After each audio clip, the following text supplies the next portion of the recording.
it automatically has a Sprint, Verizon, AT&T, and T-Mobile built into it. So it gets whatever is put like this camera is in the middle of nowhere, like a SOS phone service, and it's sending us phone call. So it's actually in 3.0. Literally ours before. And you're talking first. They're gonna go like this. They put it like that's half of our phone, you can scroll and look at. I mean, so an analogy, here's the video where a dish about to do something.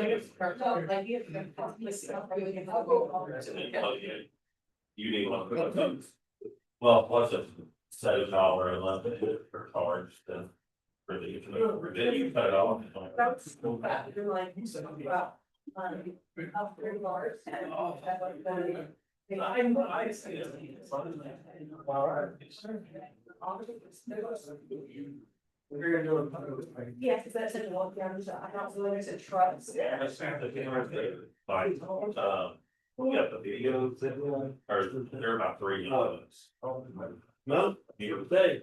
Video and more you can start and look. What's going on? Yeah, there's two. And you can zoom in. Okay, you back up. I would set up the table on the. That's all right. And so in Bus County.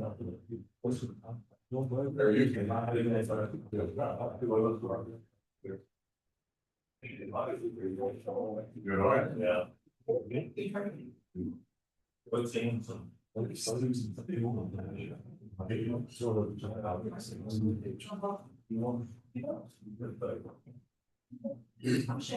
Chuck.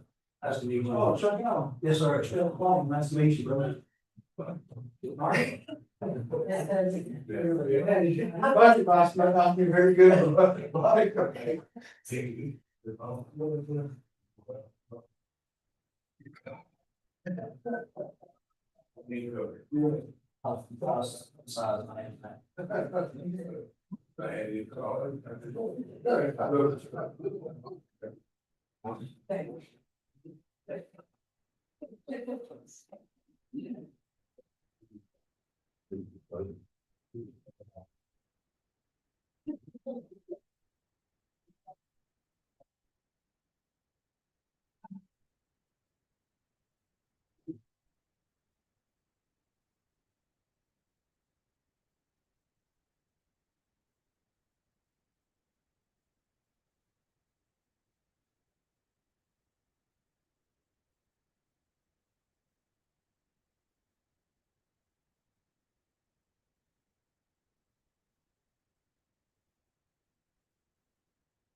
Good morning.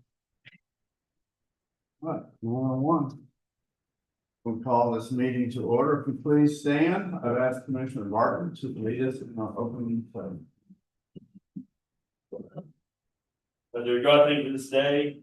Thank you for everything that you've given us, and please just help us make the best decisions we can for this county while we're up here. And thank you for the weather that you've given us, and just watch over us, protect us, and pray all this in your name. Amen. Thank you. Pledge to the American flag. Salute. I pledge allegiance to the flag of the United States of America and to the republic for which it stands, one nation, under God, indivisible, with liberty and justice for all. Pledge the Texas flag. Honor the Texas flag. I pledge allegiance to thee, Texas, one state, under God, one and indivisible. All right. You will please silence your cell phones. It is 9:02, public meeting order. We have a quorum, all commissioners are present. Are there any general announcements? One specific announcement, okay. Any public comments? Did anybody sign up for public comment? Didn't see anybody. Oh, you did? See your sheet. This is. Oh. Right there. Okay, Okay, fine. Sorry. We have Ms. Ann Nelson, who is going to talk about item number 10.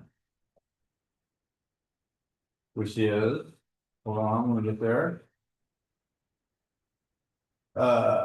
Discuss and consider approving consolidating voting precincts 2B, which votes at Old Bethel Baptist Church, and 2C, which votes at Falba Independent Church, into one polling location at Old Bethel Baptist Church. Yep. Good morning, everybody. I'm Ann Nelson. I'm here representing the Van Zandt County Democrats. I'm the precinct 2D chair, but I am the election judge for the Democrats for precinct 2C. So we're here to support the merging of the two precincts together. There's not very many options for where to hold elections in those two precincts. And we feel that the merge is probably the best alternative. So we do support that, at least for this upcoming election. We'll see how it goes. I hope it goes well. So I also wanted to say that we have a common goal. We want to make sure the voters have a good experience. When they vote, they feel respected. Their vote counts, they matter, everything goes well. And I wanted to thank the county clerk's office because they really truly have an open door to listen to our questions, our complaints, listen to our suggestions. Is truly appreciated. So if you all do approve this merge, of course, there's going to be problems getting the message up to voters. There's going to be people unhappy. But whatever we can do to help this process go better, please feel free to contact me or Delana, our county chair, and we will be glad to do what we can. So anyway, thank you all. Thank you. Thank you, Ann. All right, we'll move into item number 4. Presentation by Trailer and Associates Incorporated, overview of Texas Community Development Block Grant requirements related to Section 3 of the Housing and Urban Development Act of 1968, grant number CDB 23-0273. Good morning, Judge. Good morning, Commissioners. So on the screen, Will you introduce yourself, Justin? oh, well, yes, hello. My name is Justin Meyer. I'm with Trailer Associates. So we are managing the counties in conjunction with the local more grant through the Texas Department of Agriculture. Lizette Howard is the primary contact. However, she's at a training in Boston today. So I came to help support and do this presentation and the next agenda item, which is award construction. Okay, the grant was awarded earlier this year by the Texas Department of Agriculture. It's a $500,000 grant that's going to be used by Little Hope More to install 8-inch and 6-inch water lines. Yes, sir. And I got a call from Sid Miller congratulating us for winning the award, the grant. So, all right, Yes, absolutely. Sorry about not introducing myself. that's okay. I did make a copy of the presentation for everyone, but for everyone in the audience, it is also on the screen as well. There you go. And so, there you go, absolutely. As the judge was saying, when the county was awarded this grant to do the water install, one of the terms and conditions is that you have to do this lovely Section 3 presentation.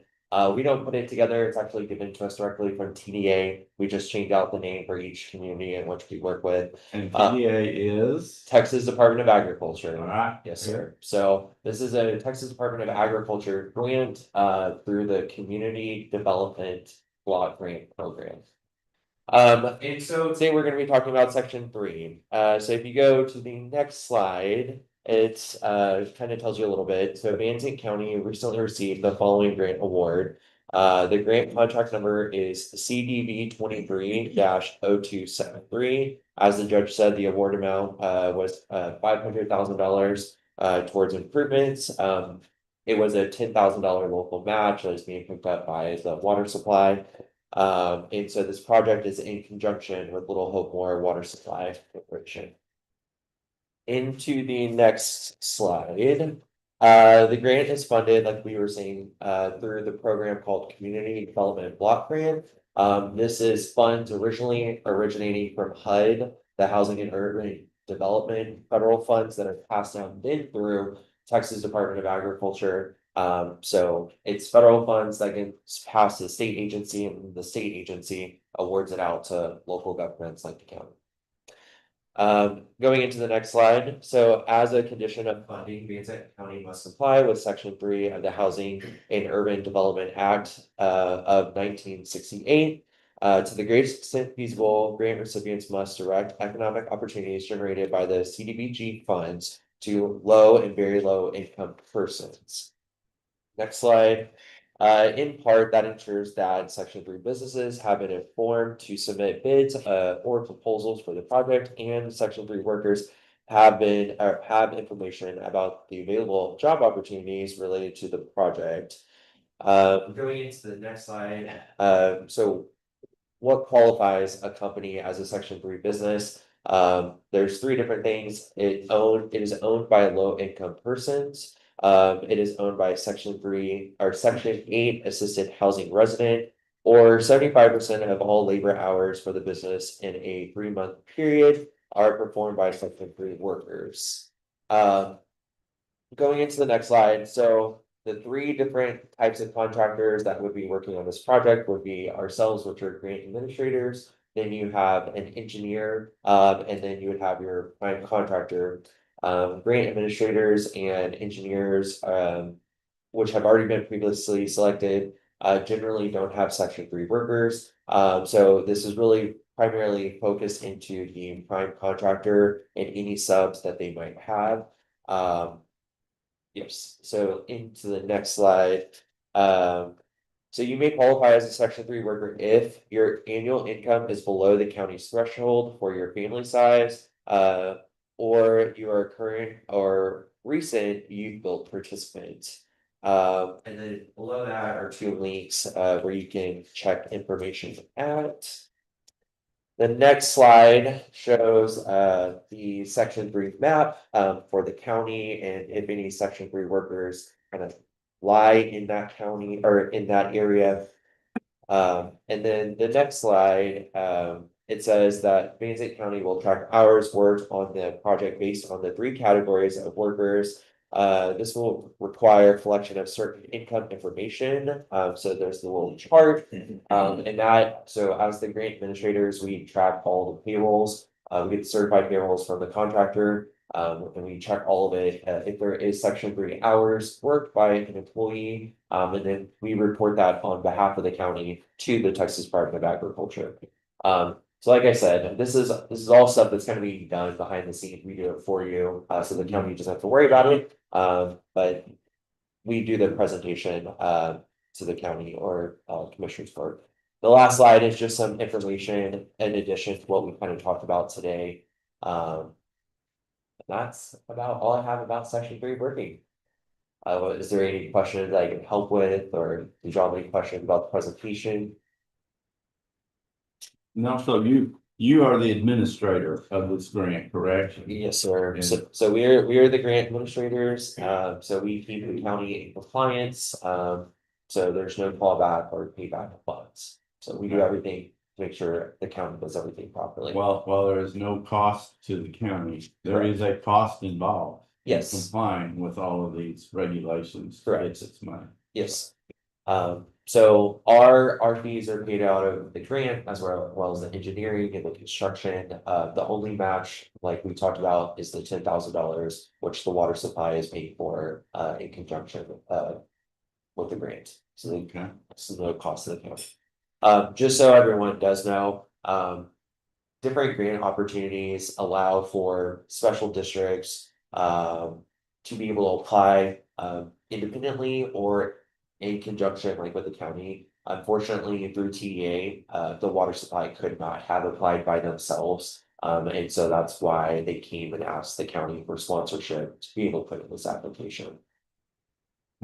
So is the county indemnified by trailer for compliance? So we were hired for this grant and we have kept the county in compliance. I guess. Conda, are you familiar with whether or not the county's indemnified for the administration? I guess I don't know. I haven't used the term indemnified. Yeah, if we don't meet all the requirements the grant can be pulled and the county can be held liable? So when the application happened, the county went out for procurement through 2 CFR 200. That's when we were hired as the grant administrators, the engineer was hired as well. And that's all been pre-approved from TDA, they've already seen all the procurement, so. You see the potential? Yeah, I would have to look at the contract. yeah. I don't remember if that provision is in the contract or not. I have to relook at it. But Ben, that might be something that concerns you as well, related to indemnification on the compliance. Where's the concern? I might be able to help with answering it. It's okay. We'll go back to the documentation, but that's the issue is that if we don't comply with the requirements, the federal requirements of the grant, I want to make sure that the county's indemnified against loss. In other words, if you don't do your job, and therefore we lose the grant. Yes, so I understand what you're saying now. Yeah, absolutely. So just like any other contractor, we have a special insurance that covers, it's like an umbrella. So if we were to do something wrong to cause the county in jeopardy, we have an insurance that covers that. Yes, sir. Yes, I recognize that. I want to make sure that we have documentation in the contract that the county's indemnified against loss. Okay. All right. Any other questions, Justin? If not, we'll move to item number 2, and that is to discuss, consider action to award the contract based on the engineer's recommendation to perform Little Hope Memorial Water Supply Company water improvements associated with the county's grant CDB 23-0273.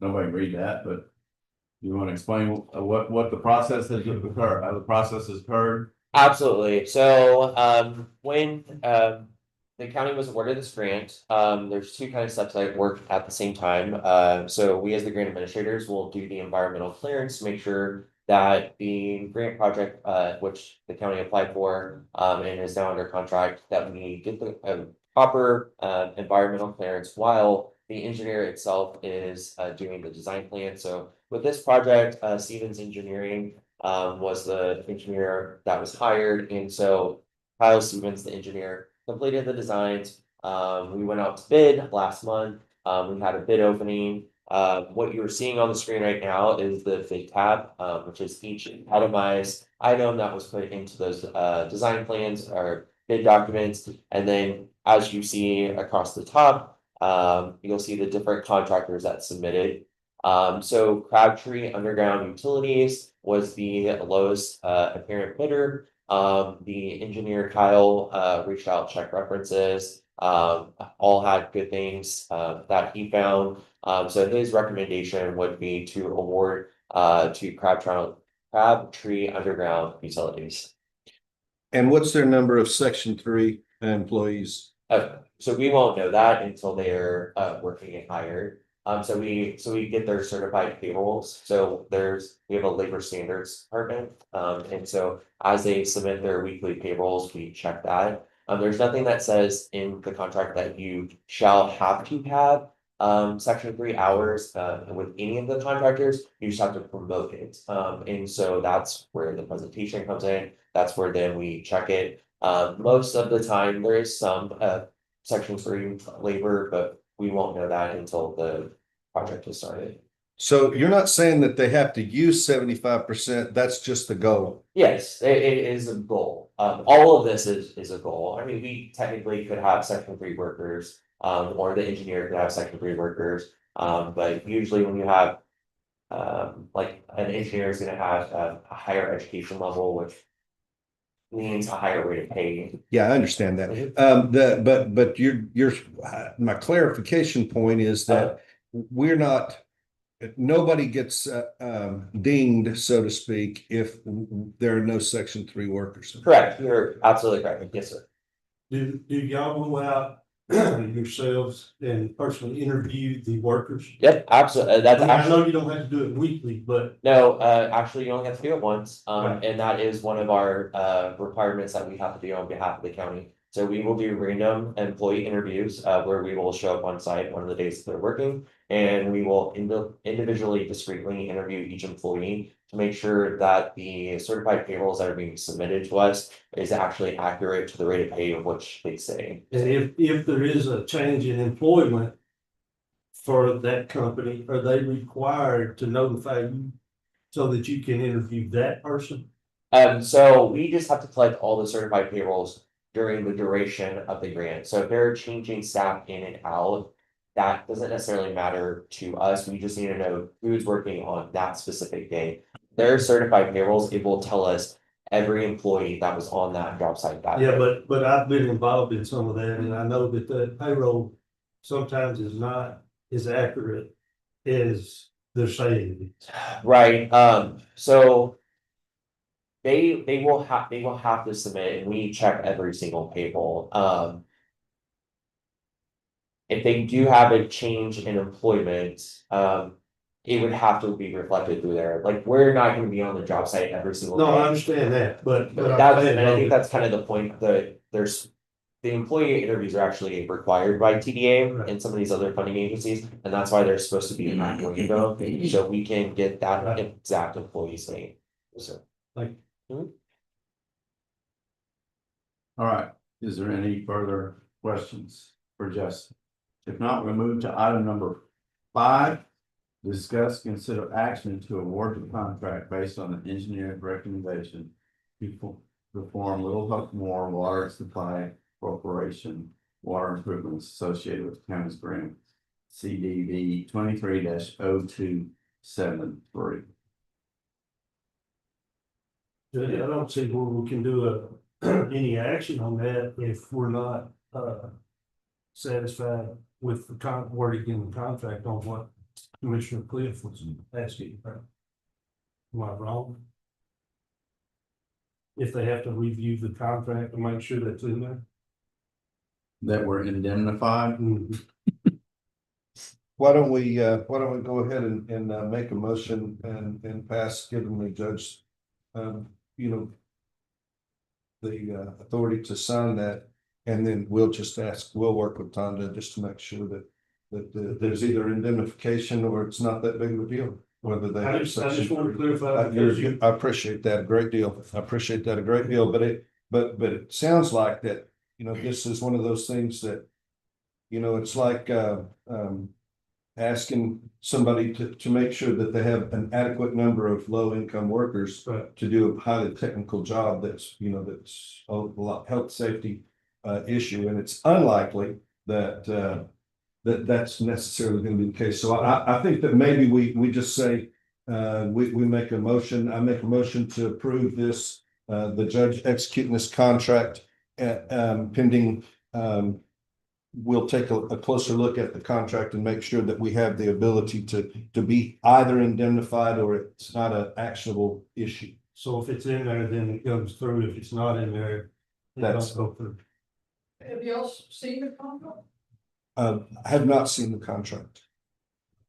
So are y'all, is there a question in the contract between the county and TDA, the contract between us and the county, or the contract between the construction contractor and the county? Us and TDA.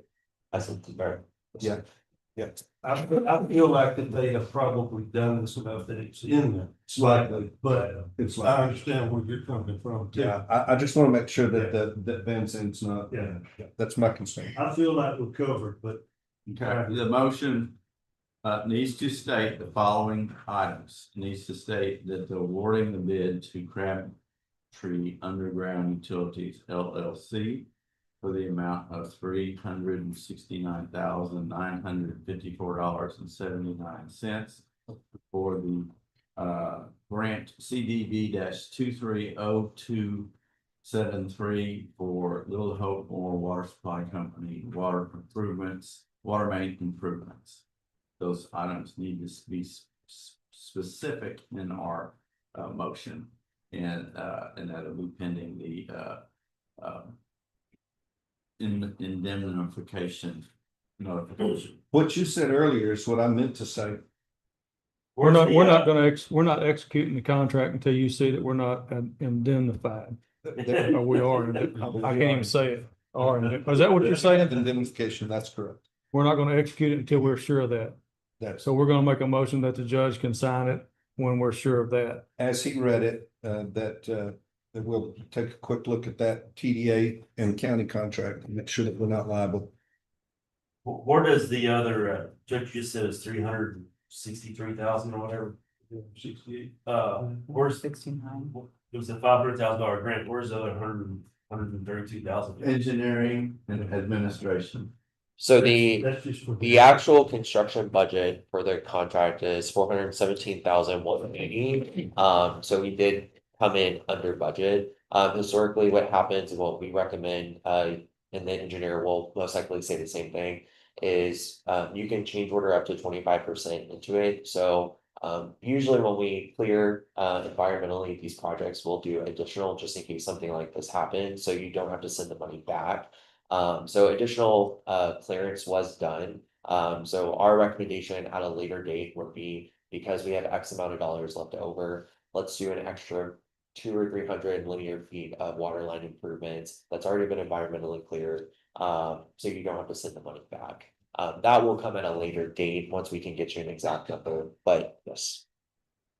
So. Change Pass the contract. Hey, I'm sorry, It's a change. Where is They the probably say. the contract between the county and TDA. The county, I mean, the county has it. I have a digital file. I could send it to you right now if you want to. County has it? Yes, ma'am. Who has the contract? He says. It's a DocuSign, so Okay. it's been sent out to everybody. We have a digital copy, we keep digital records in a file box, on behalf of the county. So it's been sent to us pending execution. We've probably already approved. This has been approved like beginning of this year. Us. Yes, sir. Okay, we can locate that.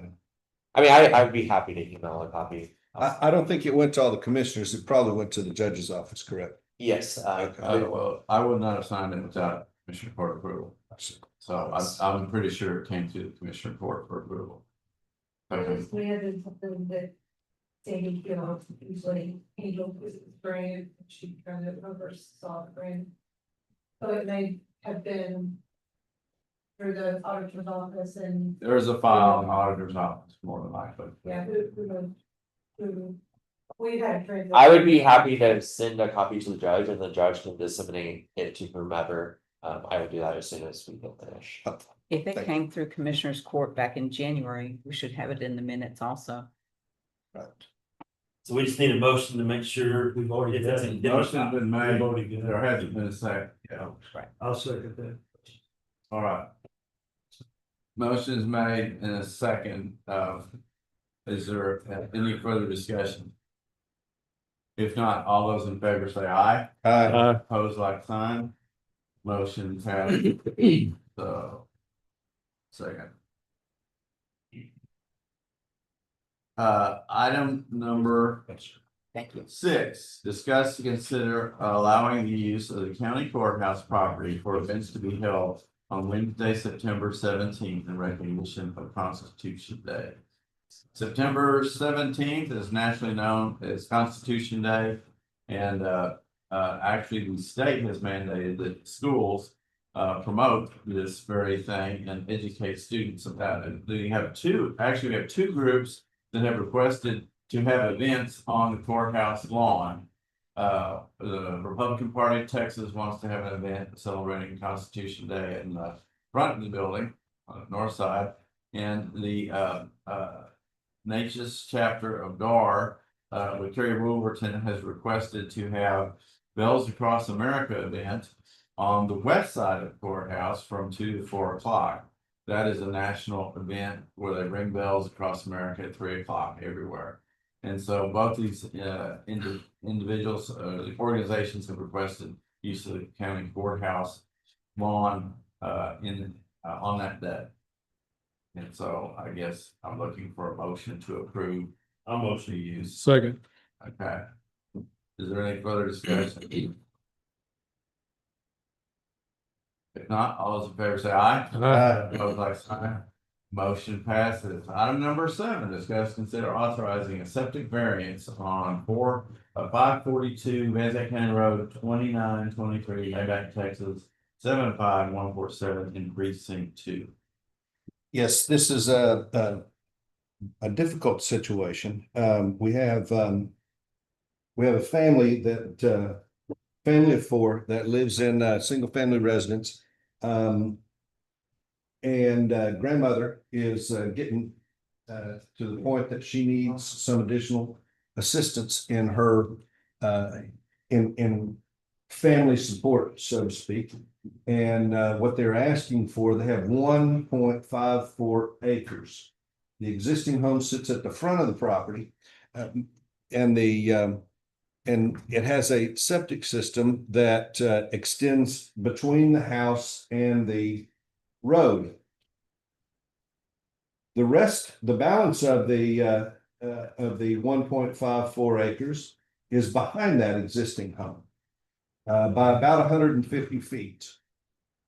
And the topography of that, there's a slight drawdown between the two.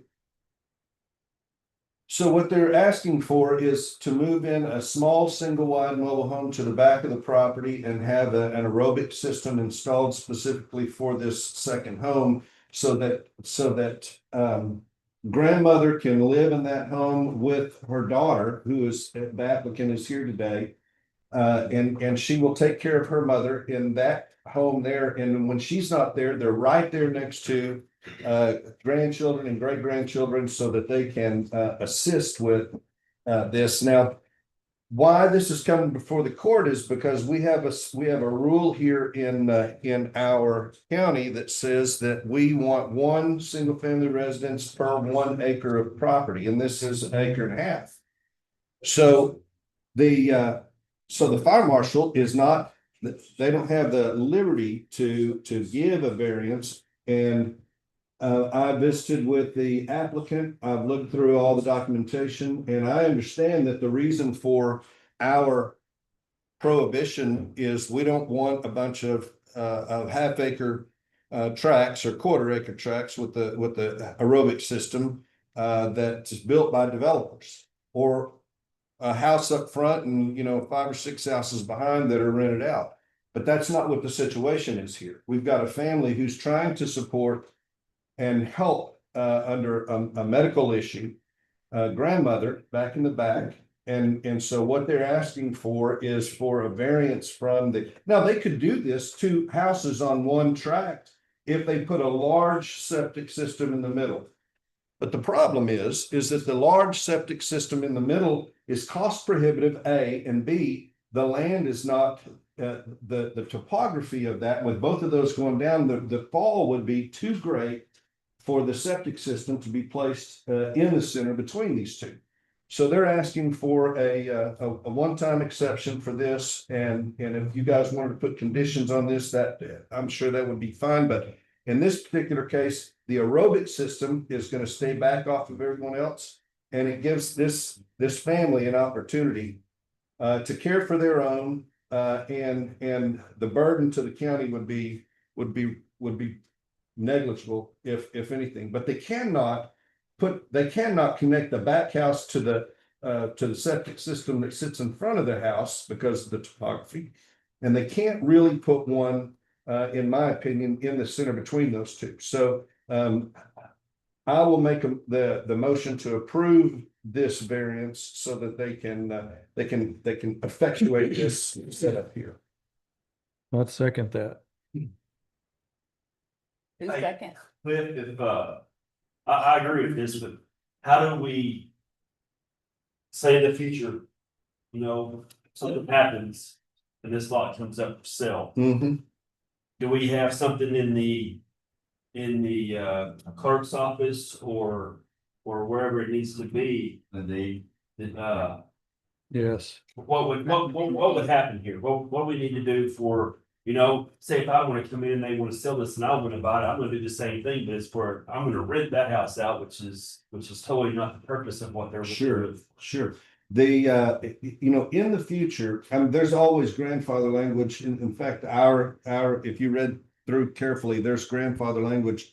That our rules went in 2009. The house that's up front is substantially older than that. So, you know, in some ways you deal with that, but you could put, I believe, and we can let Tonda speak to this, but I believe we could put requirements that one of the two has to be eliminated once this family doesn't own that. I don't know whether that works or not, but I'm saying that we have at least an opportunity to perhaps put something like that in. But I will tell you this, that even under these circumstances, even if we cannot do that, I would still recommend approval in this situation because I think we have to take care of our own. Right, I think you should amend the motion to approve it Mhm. with the amendment that wording is in the deed, because if we Well, we if we can- don't, we would be able to handle the box. So how much liability would we have if they did rent it out or The something after? deed doesn't change.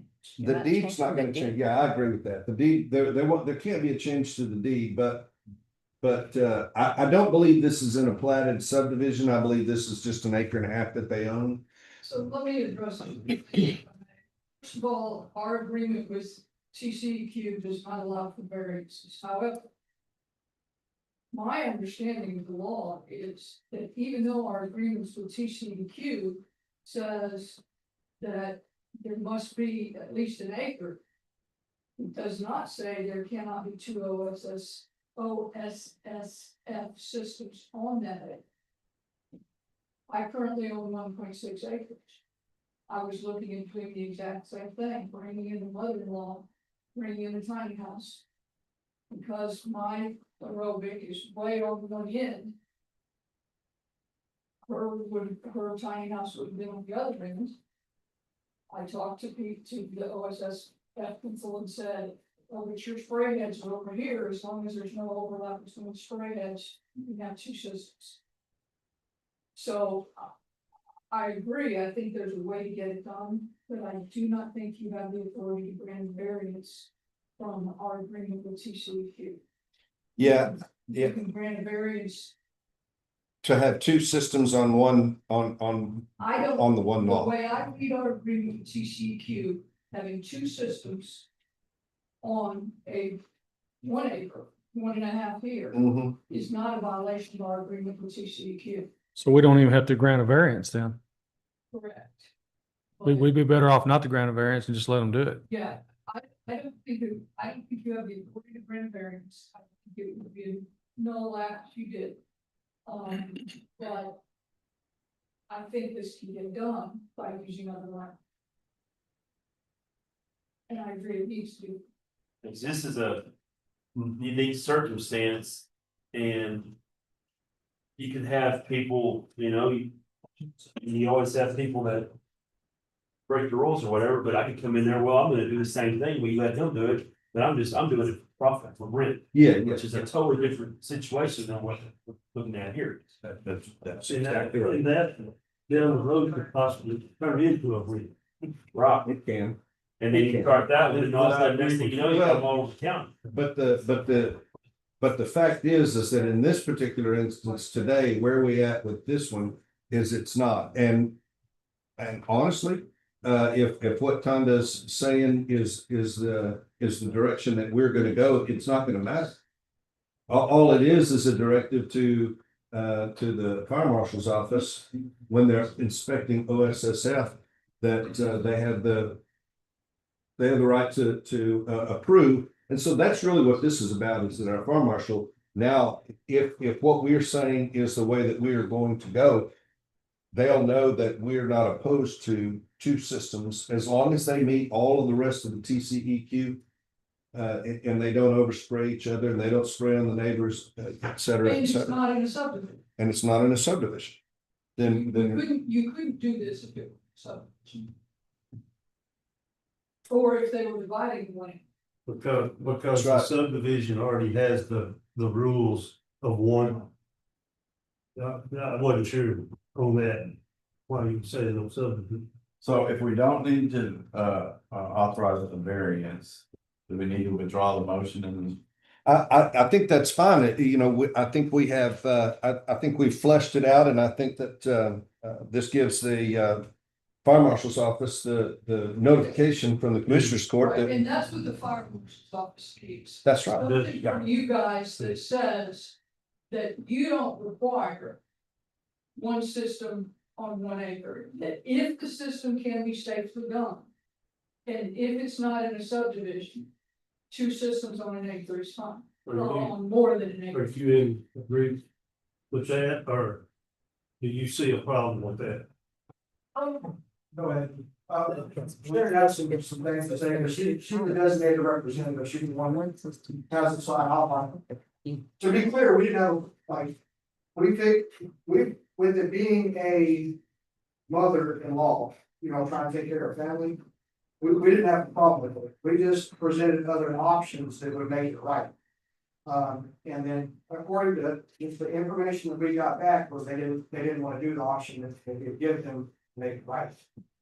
So I think it's just. Well, they didn't do the option that you guys gave them. They're saying that that one was cost prohibitive. Yeah, Yeah, so it wasn't that they didn't want to, if they had the ability to do it, so. absolutely. Yeah, and so, I try to do like-minded things for like-minded things.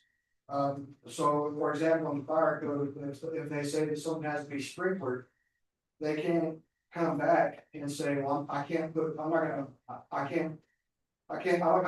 put in sprinklers.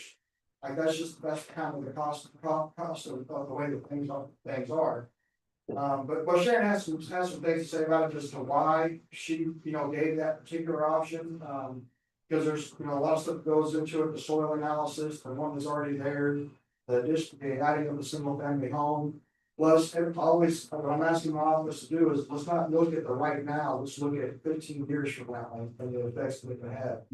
So there's a lot of analysis that she did on this particular property, with the installer, to try to make it, we were trying to do that thing of, we understood, once we found out that they were trying to move, their mother closer to home. Yeah, we're doing everything that we can, so that's when we did the heavy analysis, and that was why we came with option, but Sharon can speak more in detail about that. And then, so I did give him the option to connect, and he said the topography and just what the plat looks like itself wasn't able to do that. But so for my design, you can see that there's no restrictions, there's nothing in the way. So I didn't know that the topography or what have you, what was in the middle was there, because nobody. But I guess it was just like the misunderstanding with our language, with our addendums that say like that each single family residence using the OSSF does require minimum acre of one tract of land. So I think that's where, like, if you're saying that you can have 2, as long as it's not in a subdivision, I think it was just a misunderstanding of how regulations are written and adopted. Because my understanding of that is each single family residence would require a minimum of acre, which means if you have an acre and a half, you can only have one system.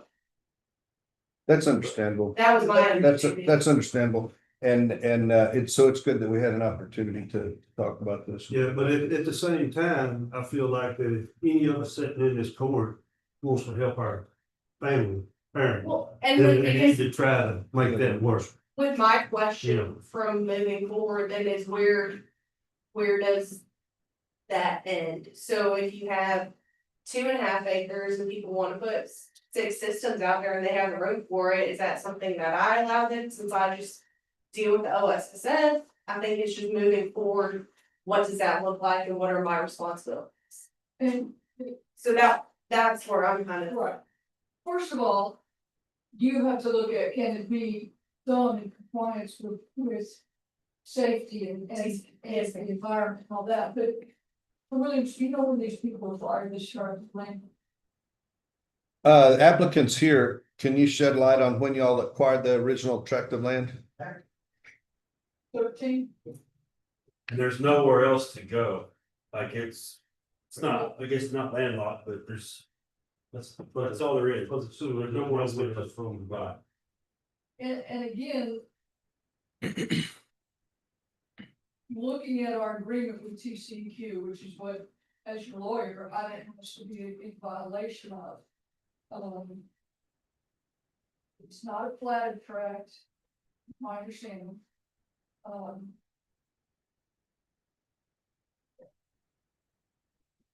My legal opinion is that it's okay to do as long as she says it's. Complies with health safety standards. Yeah, understood. Now you have a jigsaw to put together on the tracks where they may ask for additions. So we're not And actually, we do have a registered sanitary here, and that's definitely something that I talking about. Yeah, we'll just make sure that it works safely. I mean, and by his design, it will. I guess my just concern is. Since they can't connect it, you said topography and things like that, I guess I don't know what's here. In between. In between passes. Do you wanna ask, I think, do you wanna ask him? He's right, he drew the system up. yeah, in your opinion, this meets TCEQ standards for health safety? Yes, so there's plenty of room, and even if the existing house were to fail, there's room, but didn't have their own system laid down the roads. Yes. Their existing system is conventional, and you're saying that they could put in an aerobic system and be compliant? Yes, sir. However, it's working right now, so. Very good. Thank you. So you're right. I think that I'll withdraw my motion. It's not necessary. They'll be able to. second. I Yeah. withdraw it. Mitch did. I withdraw, I Mitch withdraw. is the one. that- Okay, so there's no action. Is that correct? Actually, there's been a lot of action. There's no action to put in paper. Okay. Item number 8, discuss, consider authorizing county judge to sign amendment to the Southern Health Partners for inmate care, extending the nursing hours to 10 hours per day, 7 days per week at a fixed 3% increase for the base fee per diem rate for December 2025 to November 2026. I'm going to ask that we table this motion until we get our budget passed. This contract's not effective until December 25th. So it's not an issue, it has to be now, I've got to wait till their budget time. So, is there a motion to table? Motion. Second. Okay, all those in favor say aye. Aye. Pass, all those in favor opposed, like sign, motion passes. Item number 9, discuss, consider allowing county judge to sign 2 Rico USA equipment lease agreements. I'm again going to ask to table this motion. Rico is an incredible company, and we get a great deal on our copy machine, but these lease agreements are 5 years. And before I actually sign it, I'd like to do an analysis on the spending, because the lease agreements specify a specific number of copies, and then we're charged over that number of copies, and I want to go back and see what our usage has been and see if we need to up that usage amount. So there's a motion to table. Motion. Second. All right, all those in favor say aye. Any opposed? Motion passes. Item number 10, discuss, consider, approve consolidating voting precincts 2B, which votes at Old Bethel Baptist Church, and 2C, which votes at Falba Independent Church, into one polling location at Old Bethel Baptist Church. I was surprised to see this come up, considering it's in precinct 2. This was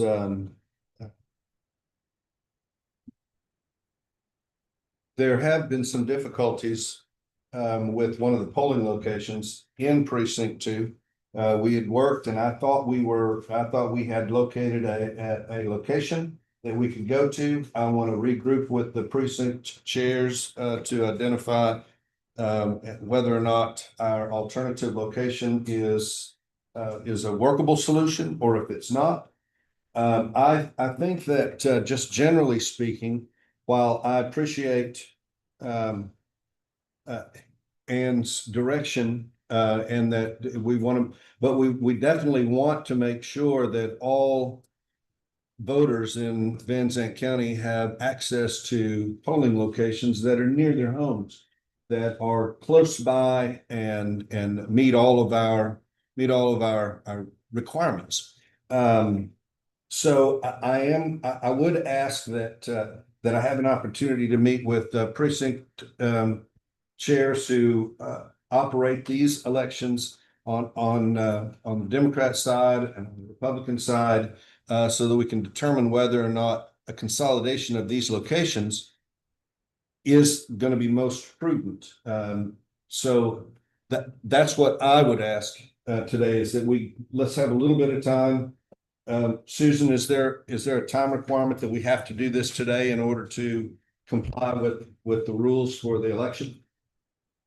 You meant speaker. That's what I was gonna say. I think we have 30 days to, and so, I mean, September 10th is the next commissioners court, I think. And that one is unlikely to be a good day for us to pile more things on the September 10th agenda. So maybe we should go to the 24th. Okay. That's my ask. So you're making a motion to table this, is that I am correct? making a motion to table. Okay, is there a second? Second. Okay, any further discussion?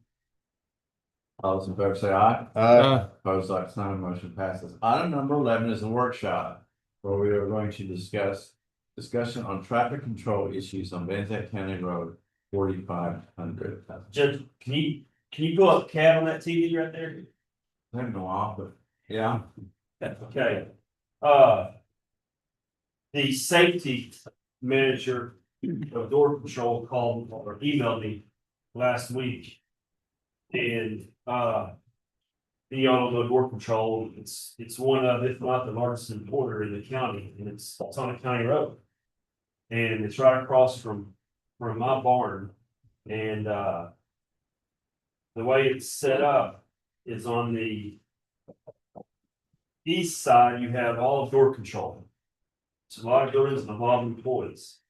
And then you have the road, and on the west side, you have a parking lot that holds quite a few vehicles, quite a few employees, and they are crossing that street every day at all hours of the day. And at the same time, I've got trucks coming in and out, and there's also a lot of traffic besides my trucks. And nothing that's happened yet. But he contacted me to see if we could do something about, putting some paint on the road as a crosswalk, some signs, and I don't know, do you have to have a public hearing on that? Or, what is my, I guess, authority to do to that road with all that going on? I mean, I can't just put it up there, can I? You're asking these questions without warning. Let go, stop. How much liability do we have since we don't have a traffic department we don't have that like the state has, the traffic control department? Right.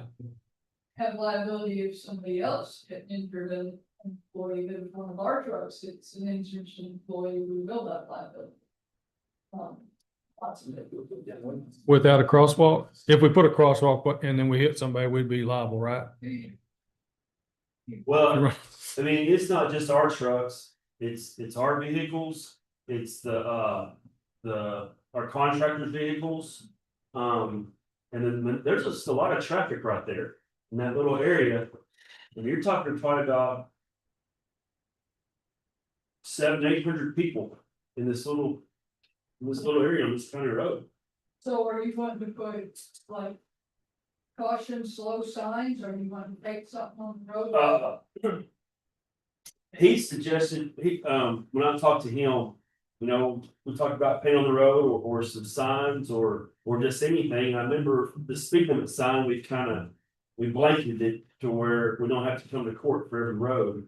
But I didn't know what, my jurisdiction was on this. Do I have to have a public hearing to do it? Or is it even legal to paint the road, like a crosswalk?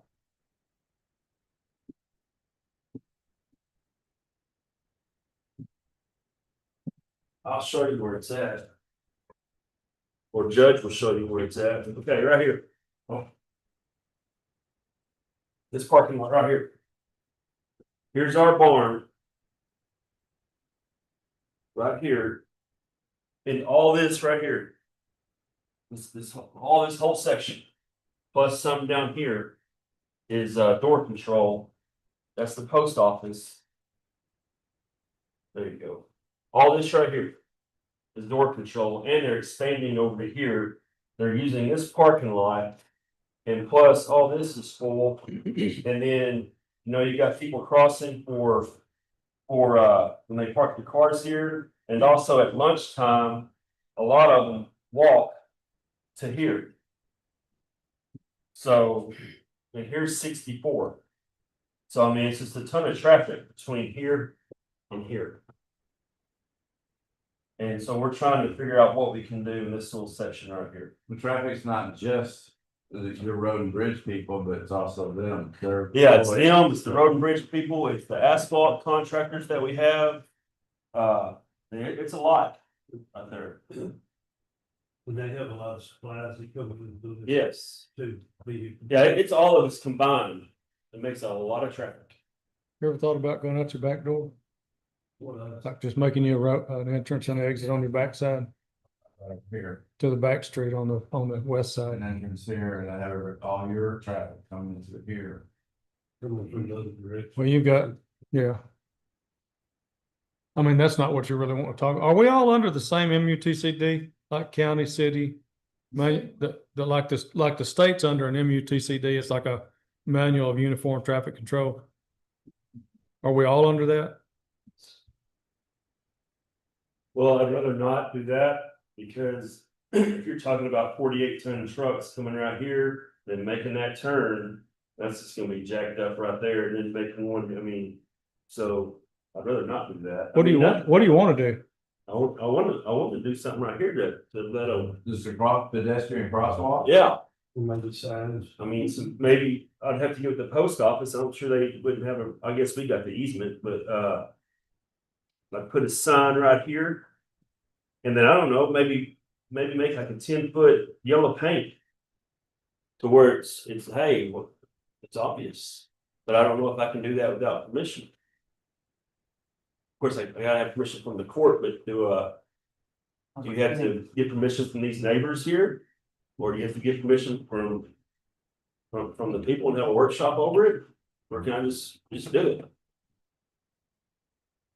We can't put speed bumps up, can we? No, I don't know why. Do our research. it's not a problem. It's just the volume that's the problem. But we probably need to come up with a plan and have a public hearing. Probably what we need to do, and let any of the people that are using that road the opportunity to. Voice their concerns about it. Yes. It says that before you issue a traffic regulation, you must have a public hearing. Okay. So if you're gonna do anything that requires a slower speed or something like that, that would be a traffic regulation. But if you're just gonna draw attention to it by painting bright yellow, that's not a regulation. What about a caution pedestrian crosswalk sign or whatever they say? Is that something? That's considered a traffic control, traffic regulation. So we need to have a public hearing. Yes. Okay. All right, that's what we'll do What do we do? Put that in the newspaper or something? Plan, Like, yeah. Yes. That's why you wanna do it on the 10th? then.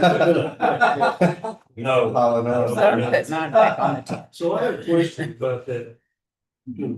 Like the sign, so if there hasn't ever been a stop sign there and you put a stop sign, is that the same thing? Mhm. The speed limit signs, we don't anymore. We have that blanket. I know when TxDOT changes things, they have traffic studies and they do a lot of research on how many incidents y'all have reported before they change anything. Well, there's been no incidences here. Yeah, but it's just getting more and more people, more and more traffic, and we need to. You're gonna slow your guys down. They're working too hard. I'm not, it's not even my guys, it's just. Is there deliveries there too? Like delivery trucks coming in there? Yeah. I mean, it's just a lot of vehicles. It's congested right there. It's amazing how much is in there. That must have been taken on a weekend. Well, we'll just do a public hearing, not the 10th, sometime. Well, so wait, are we gonna exit the workshop now? Are we done with the workshop? Yeah. All right, move to item number 12, discuss consider traffic control measures, Van Zandt County Road, 4500. Now, this is where you would say, Okay, authorize a public hearing to discuss. And All right. set the date. I'm authorizing a public hearing to discuss traffic control measures on County Road 4500 on. Make it October. It's gotta be 30 days, right? Make it October, late October, mid to late October. How about October 8th? All right, 8. Can I ask Honda something real quick? What did you say about speed bumps? You can put in, I mean, you have to have a public hearing. Okay, But you put in speed bumps. okay, All right, that'll slow them down. so your motion is to authorize a public hearing on traffic control measures, Van County Road 4500 on 10/8/25. Is there a second? I second it. Any further discussion? All those in favor say aye. Opposed, like sign, motion passes. Item number 13, consent agenda. Consent agenda are items routine commissioner court will be enacted by one motion.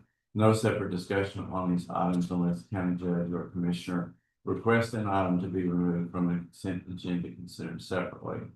And these are the items on the consent agenda. We're discussing and considering dispensing with the reading of the minutes of the Commissioners Court and approval of the same for August 5th and August 13th.